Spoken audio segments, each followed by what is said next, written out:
Olá, bem-vindos à nossa quinta e última videoaula, onde nós trataremos dos principais times de futebol do Rio Grande do Sul. Nessa videoaula, então, a gente trará os principais times de futebol do Rio Grande do Sul, o futebol, né, que é uma das grandes paixões do brasileiro, e para nós não é diferente, né? Então, em virtude disso, a gente entende que para a inserção de novos indivíduos aqui, vocês que estão chegando no nosso estado, é importante entender, né, dessa nossa paixão e quais são os principais times que o gaúcho torce, né? Bom, vamos lá então com as origens do futebol no Rio Grande do Sul, pessoal. O futebol no Rio Grande do Sul começou nos últimos anos do século XIX. As primeiras bolas entraram pelo Porto de Rio Grande, tá? E pela fronteira com o Uruguai.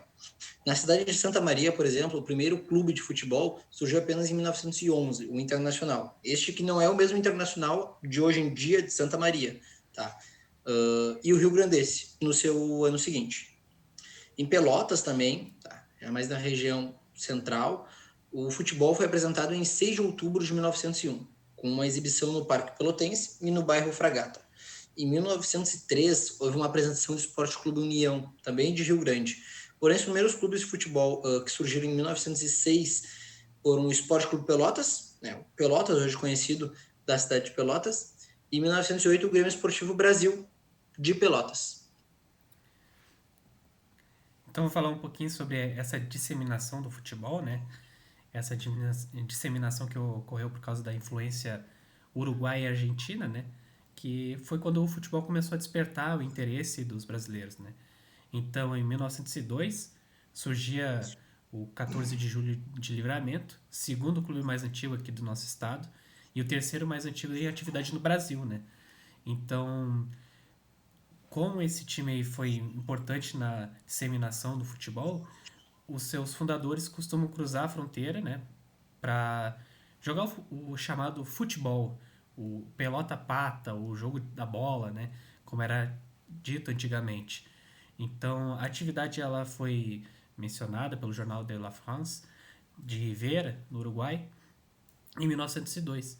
Então, o futebol acabou se espalhando, né, pela fronteira sul do estado com a fundação desses clubes importantes, né, como o Guarani de Bagé, em 1907, o São Paulo de Rio Grande, em 1908, o Rio Grandense, em 1909, o Novo Hamburgo, em 1911, o Esporte Clube Uruguaiana, em maio de 1912, o Rio Grandense em Santa Maria, também em 1912, o Santanense, 1913, Juventude de Caxias do Sul, 1913 também, e o Ferrocarril em 1916. Uma curiosidade interessante é que o Ferrocarril foi o time que protagonizou, né, que sofreu, na verdade, a maior goleada do Campeonato Gaúcho. O Internacional aplicou a maior goleada do Campeonato Gaúcho em cima do time de Ferrocarril. Foi 14-0, se não me falha a memória. Nossa, foi uma goleada mesmo. Falando em goleada, agora a gente vai falar um pouquinho sobre os times tradicionais aqui da capital. Tá? São os que têm maior visibilidade no cenário nacional e internacional. Tá? Os times do interior são muito importantes, principalmente no Campeonato Gaúcho, principalmente no Campeonato Brasileiro também, se tem alguma relevância. Mas ainda assim, Grêmio e Internacional são os que mais se destacam. O Grêmio, esse primeiro que vocês estão vendo aí com o símbolo nas cores tricolor, surgiu em 1903, né, o Grêmio Futebol Porto Alegrense. Existe uma pequena chacota com o nome do time que não seria Grêmio, né? E sim Porto Alegrense, mas é mais conhecido atualmente como Grêmio. São 39 títulos conquistados até o momento pelo Campeonato Gaúcho. Lembrando que aqui não estão os títulos dos campeonatos que eram citadinos, não estão aqui, porque atualmente só existe na região o Campeonato Gaúcho, tá? Pela própria federação. Ele foi fundado por Cândido Dias da Silva, tá? Em 1903. O Grêmio ele passou por vários estádios, tá? Então a gente não tem como citar um assim esse é o estádio do Grêmio. Teve o estádio da Baixada, no Moinhos de Vento. Tem a Arena hoje, no bairro Humaitá, inaugurado em 2012. E talvez o que tenha a maior referência hoje para os gremistas, que vocês vão conhecer, é o Estádio Olímpico Monumental, o Velho Casarão. Ele fica no bairro da Zenha, muito famoso. Foi o estádio onde o Grêmio talvez teve suas maiores conquistas, onde seus maiores ídolos nasceram e passaram. Renato Gaúcho, Ronaldinho Gaúcho. Temos ali também Fábio Rockenbach, que jogou tanto no Inter como no Grêmio. Temos Christian. Temos o goleiro Danley, né? Temos outros vários ídolos, que agora estão me falando na memória, mas cada um com a sua importância dentro do clube, para com seu campeonato, sua história. O Renato Gaúcho, este que hoje é técnico do Grêmio, e tem até uma estátua lá no centro esportivo da Arena. E o próximo clube, Alessandro? E o Inter, né? Aquela pergunta que chega a ser um meme entre os gaúchos, que é e o Inter? Então, nós Ah, temos complicado. nós temos o Inter, que na verdade se chama Internacional de Porto Alegre, né? O Esporte Clube Internacional, que viria a existir 6 anos depois da criação do Grêmio, né? Em 4 de abril de 1909. Ele é o atual maior campeão do estado, ele possui 45 títulos conquistados e ele foi fundado então pelos irmãos Pop. Aqui eu tô só dando uma introdução sobre o time, porque na verdade o Henrique é o especialista no Inter aqui. Eu não entendo muito de futebol, então eu tô deixando que ele fale bastante assim, porque ele é de fato a enciclopédia aqui nesse assunto. Não vamos exagerar. Uma enciclopédia também não. O Inter, eu sou colorado, né? Hoje, aqui na região sul, aqui no Brasil em si, os gremistas são os tricolores e quem torce para o Internacional é colorado. Então, o Internacional é o maior campeão do estado. Tem a mesma situação do Grêmio, não um único estádio, mas passou por alguns. Talvez hoje, com certeza, o mais emblemático é o Beira-Rio, o gigante sobre as águas, que carrega toda essa imensidão que é o Clube do Povo, como ele é chamado. Né? Ele foi construído durante o período ali até 1969, quando foi inaugurado. O Beira-Rio fica às margens do Lago Guaíba, tá? Por isso deste nome. O Beira-Rio ele foi inaugurado numa partida histórica entre o Inter e o Peñarol. Foi um jogo amistoso. E, sem dúvidas, hoje é a casa de muitos torcedores, né? Tanto o Beira-Rio como a Arena para o Grêmio. Outro estádio que o Inter teve antes do Beira-Rio foi o Eucaliptus. Fica próximo também. Fica de frente para a Rua da Zenha, a antiga Rua da Zenha. Hoje ele é um centro de condomínios, mas as goleiras e as traves do antigo estádio do Eucaliptus ainda permanecem lá.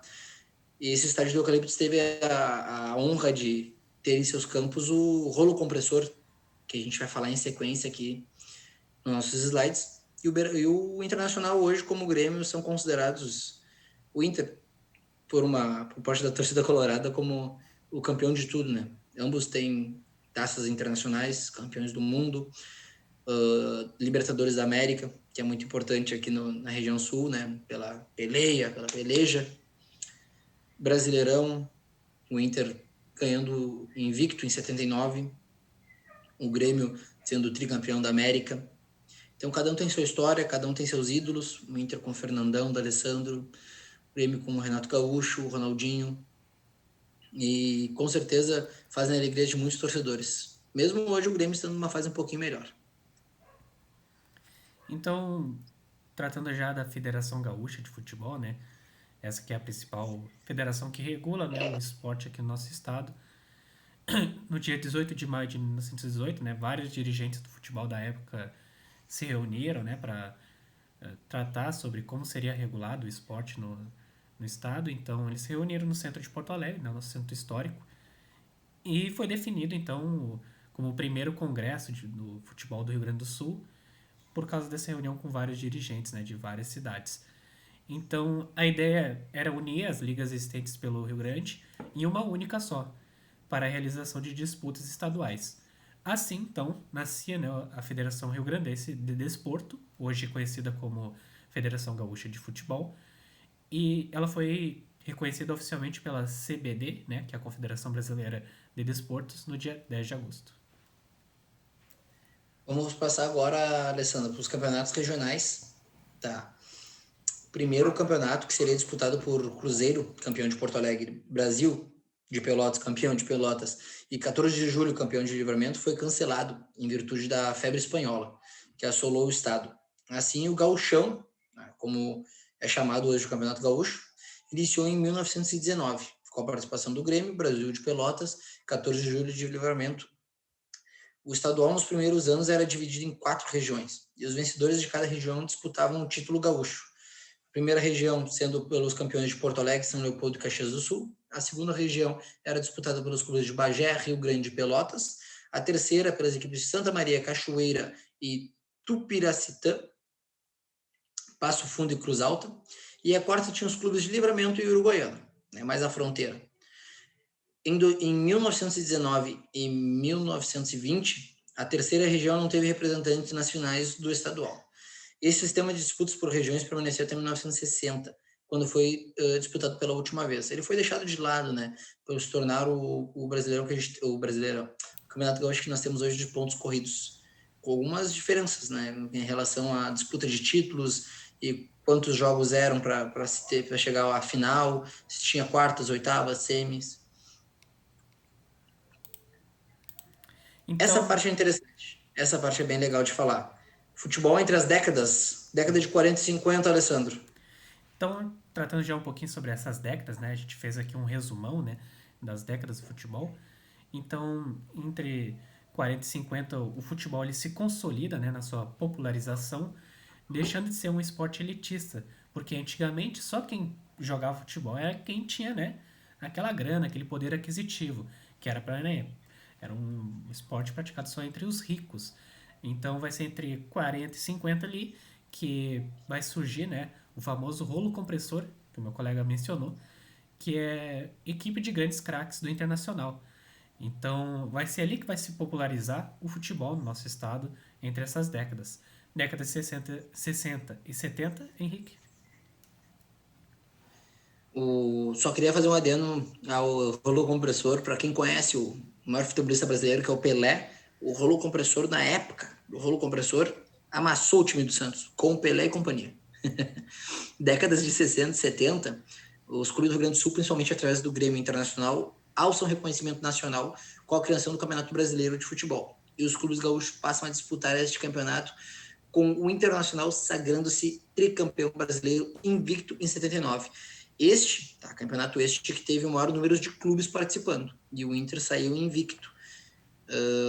Nessa época nós tínhamos grandes craques, como o Falcão, que hoje leva a eterna camisa 5 do Internacional e é um dos maiores ídolos da torcida. Na sequência, nós temos a década de 80. As conquistas do futebol gaúcho são consolidadas nacionalmente e internacionalmente, através do Grêmio, que chegou a ser campeão da Copa Intercontinental, se não me falha a memória, em cima do Hamburgo, hoje que a gente conhece como Mundial de Clubes. O Internacional também foi vice da Copa Libertadores da América. Essa aqui tem um grande respaldo aqui no Rio Grande do Sul, principalmente. Né? É um símbolo de ambição para qualquer gaúcho e que ame futebol. A década de 90, tá? Mais títulos nacionais conquistados através do Grêmio. Né?